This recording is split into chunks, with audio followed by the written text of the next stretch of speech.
স্বপ্ন কখন দেখলে সেটি সত্যি হতে পারে? স্বপ্ন কখন দেখলে সেটি সত্যি হতে পারে? এটি একটি গুরুত্বপূর্ণ ও বহু প্রাচীন প্রশ্ন। ইসলামী শিক্ষা, বিশেষ করে হাদিস ও ইবনে সিরিন রহমতুল্লাহ আলাইহির ব্যাখ্যা অনুযায়ী নির্দিষ্ট শর্ত ও সময় আছে যেগুলোতে দেখা স্বপ্ন সত্য হয় বা হওয়ার সম্ভাবনা বেশি থাকে। ইসলামী দৃষ্টিকোণ থেকে স্বপ্ন কখন সত্য হয়?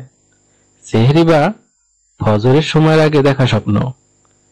এই সময় মানুষ ঘুমের সবচেয়ে গভীর স্তরে থাকে, মন শান্ত ও নিরবিচার হয়। রাসূল সাল্লাল্লাহু আলাইহি সাল্লাম বলেছেন, সবচেয়ে সত্য স্বপ্ন ফজরের কাছাকাছি সময়ের হয়। তিরমিজি শরীফের হাদিস, হাদিস নাম্বার 2274। পবিত্র অবস্থায় ঘুমানো।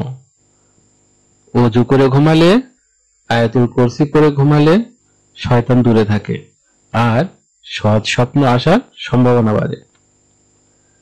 সত্যবাদী ও নেক লোকদের স্বপ্ন বেশি সত্য হয়। রাসূল সাল্লাল্লাহু আলাইহি ওয়াসাল্লাম বলেছেন, তোমাদের মধ্যে যার ঈমান ও আমল ভালো তার স্বপ্ন সবচেয়ে সত্য হয়। যখন মন শান্ত, পেট ভরা বা খালি নয়, অতিরিক্ত খেয়ে বা খুব ক্ষুধার্ত অবস্থায় থাকলে মস্তিষ্ক অস্থির থাকে, তখন স্বপ্ন বিভ্রান্তিকর হয়। শান্ত ও স্বাভাবিক অবস্থায় ঘুমালে সততার স্বপ্ন বেশি হয়।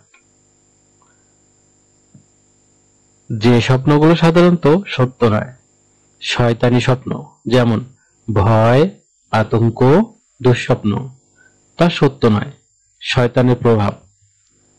নিজের চিন্তার প্রতিফলন, যেমন যার কথা আপনি সারাদিন ভাবেন, স্বপ্নে দেখা মানে সত্য নয়।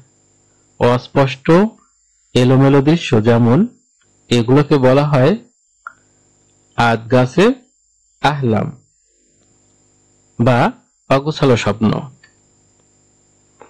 আপনার দেখা স্বপ্নের ব্যাখ্যা জানতে চাইলে কমেন্ট করুন। আপনার দেখা স্বপ্নের ব্যাখ্যা জানতে চাইলে কমেন্টে স্বপ্নের বিস্তারিত লিখে কমেন্ট করুন।